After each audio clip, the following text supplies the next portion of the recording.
India जो space supremacy के लिए जा रहा है, India pharma industry, India steel industry, auto industry, वो इन चीजों के ऊपर कंसंट्रेट करें कि उनका जीडीपी कितना बड़ा है, उनके रिजर्व्स कितने बड़े हैं। मैं इंडिया के अंदर मौजूद था तो गुजरात के अंदर उन्होंने सेमी कंडक्टर ताइवान की मदद से $10 बिलियन का प्रोजेक्ट वहां पे लगाया है।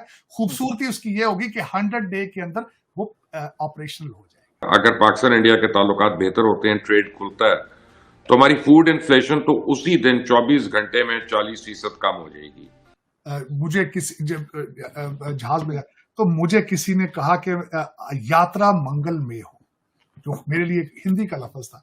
तो मैंने जसदीप से पूछा इसका मतलब क्या, तो उन्होंने कहा कि आपका सफर जो है आप खैरियत से गुजरे आपका। तो दुआ किसी ने, मैं आई वाज शॉक्ड, मेरे लिए वो मैं समझता हूँ कि उन्होंने मेरा दिल जीत लिया। गोल्डमैन सैक्स और मोर्गन स्टैनली, इन दोनों ने बोला कि अगले पूरे डिकेड तक जितना चाइना पैसा जा रहा था उसमें से ज्यादातर पैसा इंडिया की ओर डाइवर्ट होगा। चाइना से जो शिप आ रहा था मुंबई में पकड़ लिया उन्होंने कि भाईजान ये क्या इसमें लेके जा रहे हैं, थोड़ा दिखा जाए। The giant India, the economic power, India that is landed on the moon. और मैं पहले तो ज़बानी और अपने रिसर्च और किताबों के हिसाब से कहता था कि sun is rising from the east. अब मैं ये कह सकता हूं कि sun is rising from the east.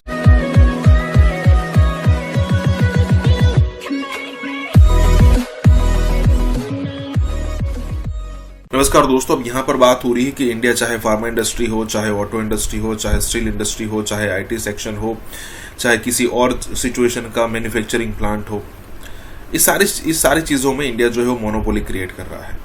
मतलब सिचुएशन ऐसी होती जा रही है कि सारा का सारा डेवलपमेंट इंडिया के अंदर पैरेलली हो रहा है। ऐसा नहीं हो रहा कि किसी भी एक सेक्शन के अंदर ही गवर्नमेंट का फोकस है, या फिर ऐसा भी नहीं हो रहा है कि किसी एक ही सेक्शन को प्रायोरिटी दी जा रही है। इंडिया के अंदर सारा का सारी जो फील्ड है और जो फील्डें अब तक एक्सप्लोर नहीं की गई थी उसको भी यहाँ पर पूरी तरीके से ध्यान दिया जा रहा है। और जबकि अगर पाकिस्तान की बात करें तो एक समय था जब पाकिस्तान के अंदर भी टेक्सटाइल इंडस्ट्री हुआ करती थी, फिल्म इंडस्ट्री हुआ करती थी, और तो कोई चीज़ याद नहीं आ रही पाकिस्तान की, लेकिन ये दो चीज़ तो मुझे याद आ रही है कि भाई ये चीज़ें हुआ करती थी। लेकिन अब सिचुएशन ऐसी है कि दोनों चीज़ें भी अब गिर चुकी है। और ज़रा सोचिए कि पाकिस्तान 1-2 बिलियन, कोई एक कंट्री, इतना बड़ा कंट्री, 22-25 करोड़ की पॉपुलेशन वाला कंट्री, जब 1-2 बिलियन के लिए भीख मांगने पर आ जाए ना, तब आप समझ सकते हो कि कितनी सिचुएशन यहाँ पर ख़राब है। इसी के साथ ही वीडियो शुरू करते हैं। और हाँ दोस्तों, हो सके तो सुपर थैंक्स के जरिए हमें सहायता भी जरूर करें। तो सारी चीजें हम खैर देखिए बहुत वंडरफुल। जो मैं कंक्लूड आरजू ये करना ये चाहूंगा कि मैं पहले जब भी अमेरिका वापस आया तो मैं हमेशा आके अमेरिका को बहुत अप्रिशिएट करता था। इस दफा जब वापस आया तो मैं आपको अपनी पर्सनल फीलिंग्स बताऊंगा। मैं बड़ा मायूस हुआ हूं अमेरिका को देख के आगे। और मैं आज मेरा ये पहला दिन है अमेरिका से इस ट्रिप के बाद, और मैं पहले तो ज़बानी और अपने रिसर्च और किताबों के हिसाब से कहता था कि sun is rising from the east.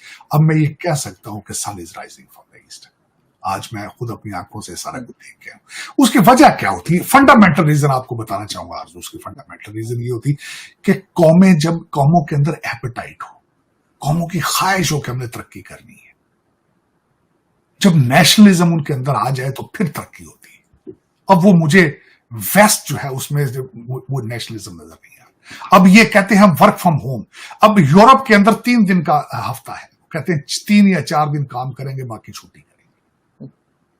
तो इससे तरक्की तो पॉसिबल ही नहीं है। मैं समझता हूं जो मैं बता नहीं सकता कि जब हम वहां से निकल रहे थे एयरपोर्ट से, तो मुझे किसी जहाज में तो मुझे किसी ने कहा कि यात्रा मंगल में हो, जो मेरे लिए हिंदी का लफ्ज था।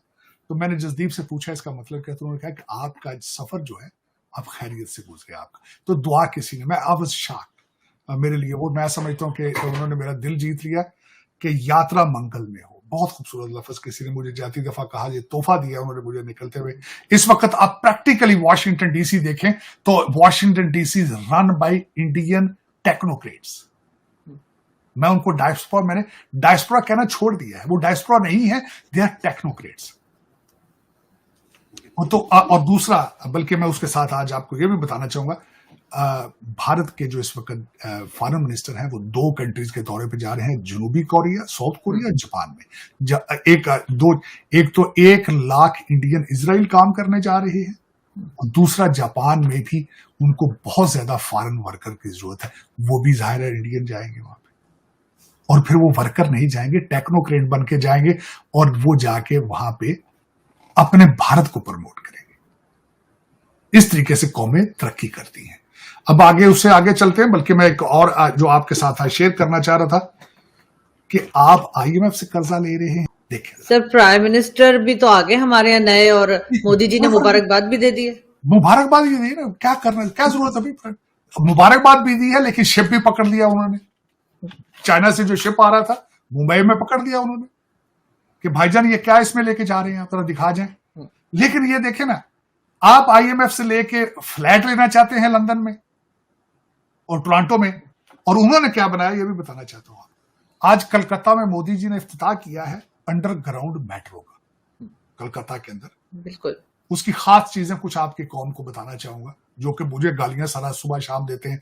कभी कहते हैं रा का एजेंट है, कभी कुछ कहते हैं, लेकिन ये खबरें हैं, ये खबरें गूगल करके देख लो, मैं खुद नहीं बना रहा हूं भाई।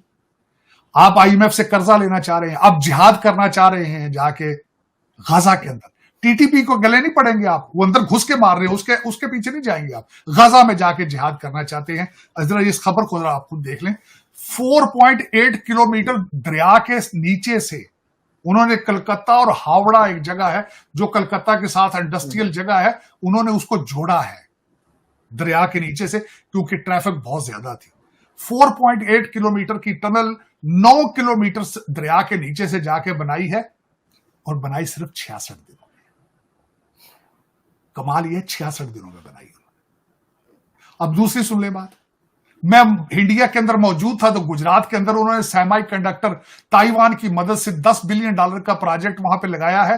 खूबसूरती उसकी ये होगी कि 100 डे के अंदर वो ऑपरेशनल हो जाएगा, एक 100 डे के अंदर। तो आरजू, मैं ये ऐसे नहीं कह रहा, ये मैं हवा में नहीं छोड़ रहा हूं कि sun will be rising from Bharat. मैं ईस्ट का भी कह रहा हूं। ईस्ट का पहले मैं चाइना का भी कई दफा साथ शामिल करता था, लेकिन इस वक्त उनकी इकॉनमी बहुत स्लगिश है, हालात उनके खराब हैं। कोविड के बाद उनके हालात ठीक नहीं है। लेकिन आपको मैंने जिस तरह पहले बताया था कि ये मेरी इंफॉर्मेशन नहीं है। IMF ने कहा है कि तीसरे क्वार्टर में भारत की जो इकॉनमी है उसने 8.4% ग्रोथ की है, और उसके बाद जापान की 0.9% पे है, अमेरिका की 2.1% पे है, फ्रांस की 1% पे है, यूके की 0.06% पे, और जर्मनी नेगेटिव है, नेगेटिव 0.05% पे है। तो आप खुद आज अंदाजा लगाएं कि सन कहां से राइज कर रहा है, ये खुद सोचना होगा। और दूसरा, आज आगे चलते हैं, आपने असेंबली की बात की है कि नए वजीर आजम आ गए हैं। नए मैं तो नहीं समझता हूं, पुराने ही हैं। नई, वो कहते हैं पुरानी शराब नई बोतल डाल दी आपने। ये नई असेंबली क्या है?